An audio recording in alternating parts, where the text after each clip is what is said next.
Alléluia, Alléluia, Alléluia, Alléluia, Alléluia, Alléluia. Moi je suis le pain vivant qui est descendu du ciel, dit le Seigneur.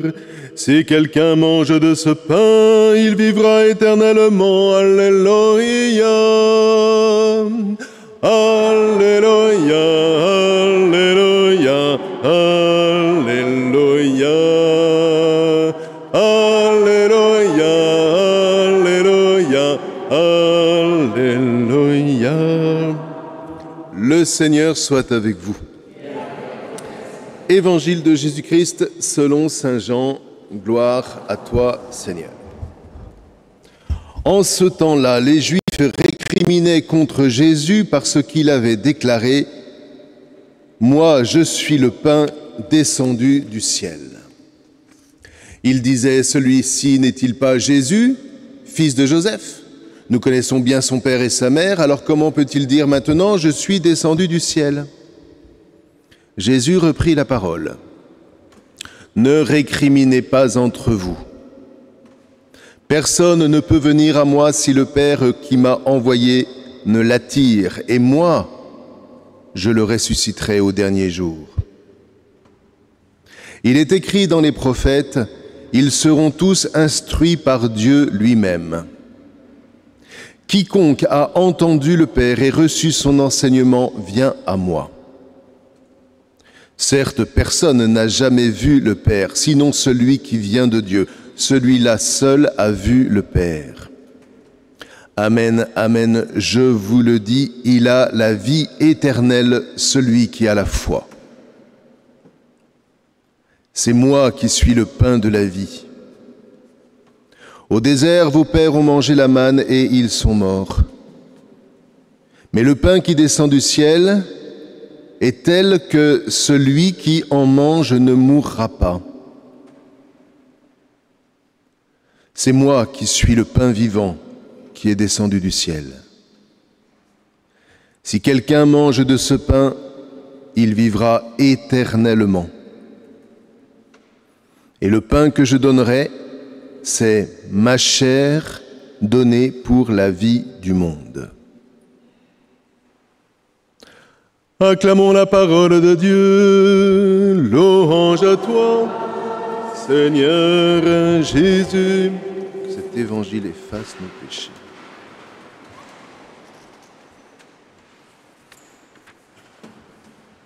Étonnante liturgie qui nous donne des textes vivants. Alors je ne sais pas pour vous, mais pour moi, tout ce que j'ai entendu, vous voyez, j'aime bien entendre, j'aime bien me laisser guider par ce que j'entends au moment où je l'entends. Parce que je trouve cette parole tellement inspirante. Et je vais essayer de vous traduire ce que précisément cette parole me dit aujourd'hui. D'abord, Élie. Élie, c'est le premier de tous les prophètes. C'est un prophète du nord, en Israël. La prophétie est née dans le nord de Canaan, à une époque où déjà vous aviez le royaume de Juda et le royaume d'Israël qui étaient divisés. Élie est un prophète, ce qui veut dire qu'il a dû faire un chemin. Et au début, ce prophète, il mettait toute sa vie dans la réussite du plus fort. Au moment où on nous raconte l'histoire d'aujourd'hui, il a quand même tué 400 prophètes de Baal. Ouais, pour montrer que son Dieu était le plus fort. Le gars, il avait de l'énergie. Ça vous explique pourquoi la reine Jézabel lui court après. Parce que la reine Jézabel, elle, s'appuyait sur les prophètes de Baal. Sur les idoles. Donc dans ces cas-là, il n'y a qu'une solution.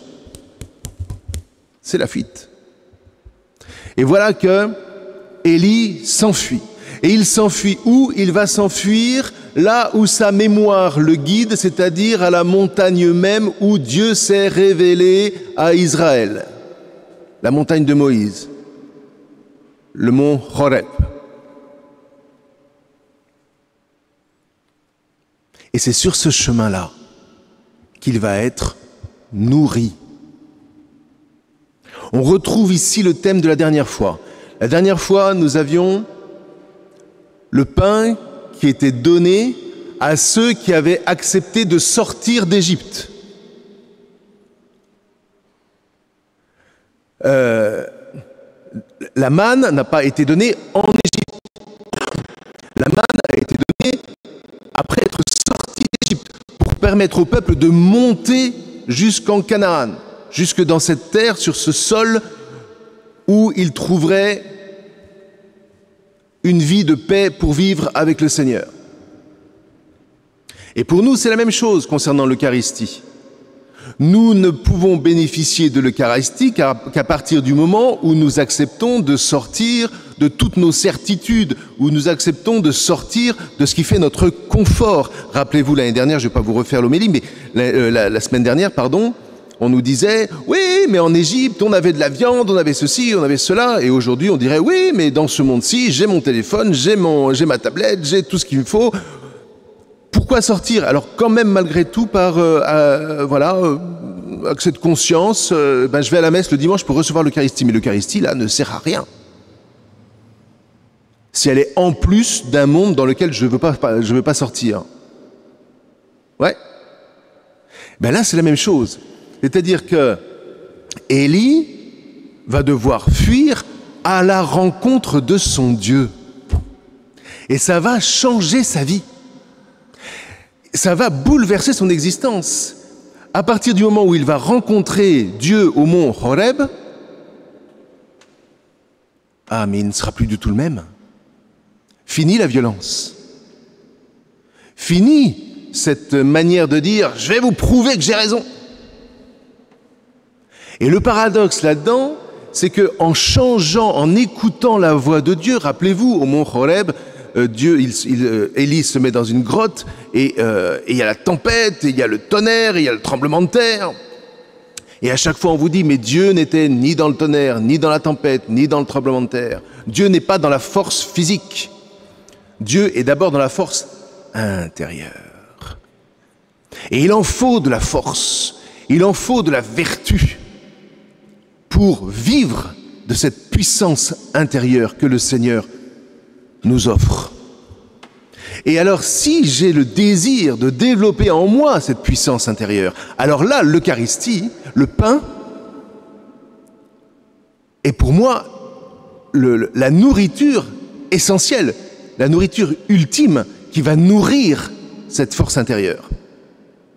Et qui va faire que je vais porter du fruit, parce que Élie a porté du fruit non pas grâce au Baal, au prophète qu'il a exterminé, mais grâce à cette découverte qu'il va faire de Dieu et qui va lui donner ensuite d'avoir une postérité incroyable. Oui. Donc voilà, vous voyez, sur ce chemin, Dieu nourrit celui qui le cherche. Ou je dirais plutôt, sur ce chemin, Dieu nourrit ceux qu'il appelle. Car pour marcher sur ce chemin, il ne faut pas se dire « moi je vais à la découverte de Dieu », il faut se sentir appelé par lui. Vous voyez, il y a des fondamentaux qu'il nous faut souvent revenir, sur lesquels il faut souvent revenir. Notre foi ne consiste pas à dire « moi je crois en Dieu ». Notre foi consiste à dire « j'ai foi en ce que Dieu m'appelle, en ce que Dieu vient à moi, en ce que Dieu vient à ma recherche ». Celui qui cherche l'autre, vous voyez, c'est pas tellement nous qui cherchons Dieu, c'est Dieu qui nous cherche. Et qui va faire que il va nous rendre présents à lui, car le gros problème de notre existence, frères et sœurs, ce n'est pas que Dieu soit absent, c'est que nous soyons absents de Dieu. Est-ce que vous me suivez? Ouais. Surtout dans ce monde aujourd'hui où tout nous en écarte. Pour les jeunes générations, c'est sûr que si j'ai le nez rivé sur mon téléphone, et ça va aller de mal en pis, je cherche plus Dieu. Et je n'entends plus Dieu être à ma recherche. Ouais. Donc ça veut dire que, à mon tour, d'abandonner la mystification contemporaine qui voudrait dire « je dois réussir par mes propres forces, je dois être le plus fort ». Personne ne te demande d'être le plus fort, on te demande d'être le meilleur. C'est un petit peu différent, le meilleur possible. Et meilleur ne veut pas dire plus fort, meilleur veut dire faire du bien. Et faire du bien, ça veut dire donner de la croissance. Faire grandir ceux qui sont à nos côtés et qui traversent des situations de mort. Le prophète Élie, quand il va remonter, la première personne qu'il va rencontrer, c'est une veuve dont le fils va mourir. Et il va redonner vie à cette veuve et à ce fils qui étaient dans les ténèbres. Et aujourd'hui, c'est ça dont le monde a besoin. Ce monde de ténèbres a besoin d'hommes et de femmes comme vous et moi, enfin j'espère en tout cas dans l'Église, qui redonnent de la vie. Mais il faut pour cela être fort à l'intérieur. Et c'est la raison pour laquelle nous avons besoin de l'Eucharistie. Vous voyez, Saint Paul, n'attristez pas le Saint-Esprit de Dieu. C'est précisément... Alors, le Saint-Esprit, c'est le souffle de Dieu. C'est précisément ce que va découvrir Élie, puisque sa grande découverte, c'est que Dieu n'est pas dans la tempête, dans le tremblement de terre, etc. Il est dans un souffle auquel il s'agit de s'ouvrir pour le recevoir. Et le recevoir sans le contrister, c'est-à-dire sans se dire, bon alors, ok, ça souffle, mais dans le fond, je fais ce que je veux. Non. Parce que si je ne fais que ce que je veux, Saint Paul a raison. Nous sommes habités par l'amertume, par l'irritation, par la colère, par les éclats de voix, et on s'insulte les uns les autres. Mais qu'est-ce que vous voyez aujourd'hui, partout? C'est ça. Pourquoi? Parce que je ne fais pas ce chemin qui est essentiel et qui est premier, et qui m'ouvre à ce qu'on pourrait appeler l'ultime, à l'essentiel. Tout nous fait oublier l'essentiel dans notre vie, qui est de se rendre disponible à ce souffle intérieur. Ce souffle intérieur qui va nous guider jusqu'à l'Eucharistie, qui va nous guider d'abord en sortant de ce pseudo-confort technologique. J'ai rien contre la technologie, elle a apporté de grands bienfaits, sûrement. Encore, pas à tout le monde, hein.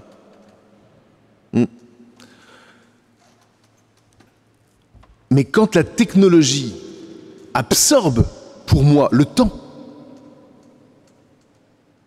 parce que le temps que je passe sur mon écran, il file, il est perdu. J'ai l'impression d'être resté 2 minutes alors que ça fait 3 heures que je suis sur mon écran. Donc je perds le temps, je n'ai plus le temps. Et lorsque je suis contrarié, comme en ce moment, avec ces histoires de vaccin, pas vaccin, machin, je suis pour, je suis contre, et chacun y va de ses arguments, eh bien je vis dans l'amertume, dans l'irritation, dans la colère, dans les éclats de voix et dans les insultes. Non? Oui? Non? Il est en train de nous décrire ce qu'on vit là.